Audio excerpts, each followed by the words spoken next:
See you in hell, liver.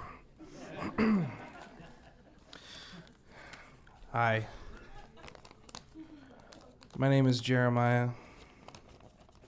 I write under the name J. Emmett, and yes, it is as pretentious and self-important as it sounds. But I find that the vulnerability that I put forth as a writer requires a bit of persona and some liquid courage. I'm normally a writer of angry poems, but this seems a little more fitting for such a festive setting as this. I have a lot of dreams. I think most people do. That doesn't make me special. Well, this does, though. This is a dream that I had. So fittingly, it's called Horse Dream. A mile or so outside of town, the bustle gives way to prairie, and the land unfolds into a grid of slightly varied shades of brown. Though hardly country, cars unaccustomed to drives outside the subdivisions and shopping center parking lots routinely plow over unfortunate groundhogs and the occasional woodhound. These random bursts of accidental violence dot the dirt roads a greasy red. The heat of a still summer carcass wafts and wilts like a pile of old clipped grass suddenly overturned, a lazy, waiting pyre of humid expectation. In waves like dreams, droves of happy gnats flit through the ragweed, their movements tireless to spite the heavy air. The smell of the farm is yellow, tired, quietly angry in the oppressive sun. On the fields is the damp echo of a sound, something like a distant scream. The horse we had in childhood had grown decrepit.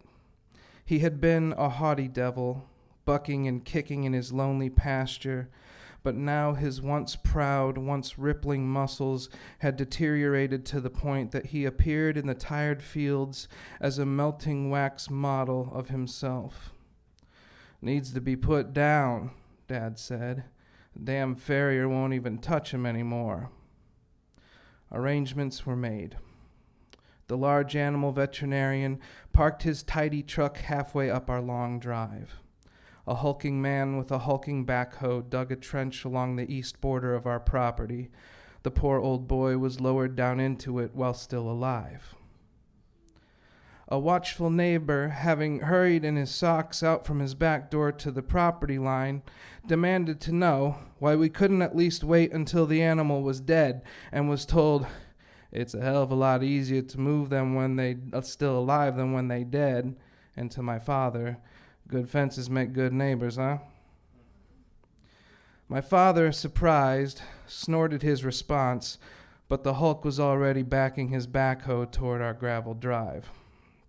Dad watched him go, barreling down our quiet country road and out of sight. Over the quarter-mile slope that informally marked one edge of our land, we could hear his motor spit and kill, and I guessed from the porch that he was having trouble. I knew that Dad had heard it too, but he made no move in that direction. Instead, he removed his gloves and walked toward the house, where my mother would no doubt be waiting with his mid-morning snack of an entire loaf of bread covered in sugar and milk. I quickly padded across the lawn into the shorn alfalfa, brittle in the July drought and prickly on my bare soles. The rain was there. We could feel it, but it wouldn't come.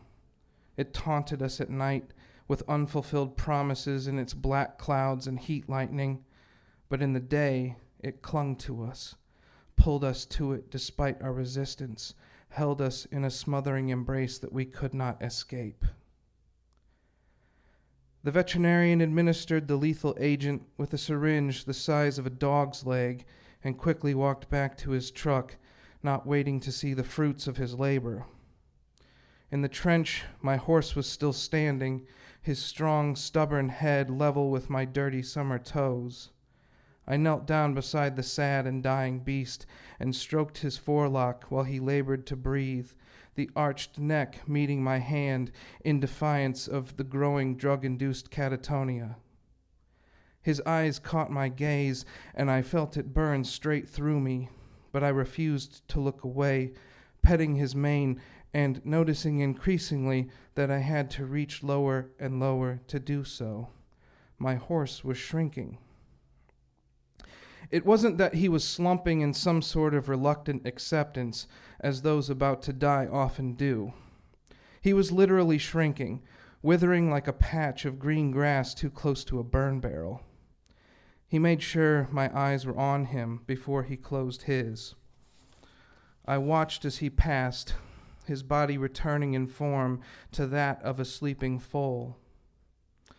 I sat in the dirt and wept as my father, satisfied by his mid-morning snack and seemingly unaware, heaped soil and lye into the pit before securing it with a large sheet of metal to temporarily discourage scavenging critters until the carcass broke down and returned to earth. He trudged hands in pockets back to the house, leaving with his usual snort, this time directed at me. Then an almost immediate stillness. There was no breeze to cease. Life seemed to exist only at a distance, somewhere around 10 times outside the circumference of the new grave. Only sound crept through.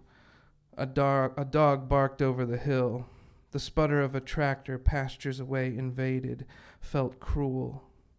The song of cicadas grew with each pulse to a deafening buzz. My tears mixed with sweat in the summer sun as I sat transfixed, paralyzed not by grief, but as if by some unseen force that I could not understand, could not penetrate.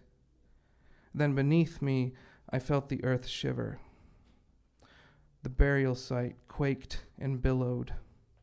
The tremors vibrated my skull until I thought I might erupt in a seizure, my jaw instinctively clenching to avoid biting through my tongue.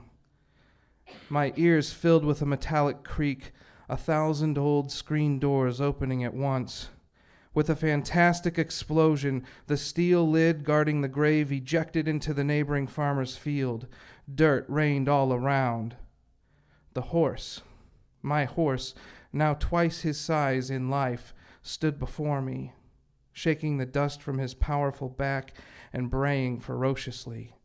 It sounded like a lion's roar.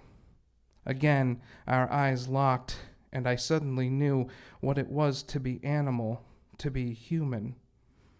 He glowed for a moment, an orb of weighted possibility, and I watched him ascend like vapor, our eyes fixed on each other, one. Then he was gone. No one noticed anything, but I was someone else.